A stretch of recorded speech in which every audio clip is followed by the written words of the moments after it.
Another day, another repair. So ito nga mga idol yung bike ng ating customer at gusto niyang ipa-restore. So yan ang itsura ng kanyang bike bago nating i-restore mga idol. So yan, makikita nyo makalawangin pa at kulay pink pa ang kanyang pintura. Ngayon ay lalaki na yung magmay-ari nito kaya pinarepent niya. At ito na nga mga idol, pinarepent niya ng kulay black. Yan ang kanyang batalya at pedal, pati yung brake drum. Pininturahan ko ng silver yung kanyang manibela para maiba. At ang kanyang tinidor o fork, kulay black rin. So yan na, na-assemble ko na mga idol. At ito na nga, minumontage ko na ng kaunti.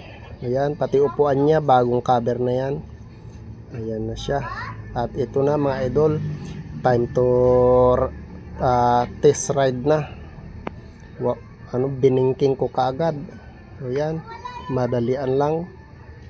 Quickie lang ang pag test drive natin mga idol kasi quality naman tayong gumawa. So yun lang mga idol, thanks for watching.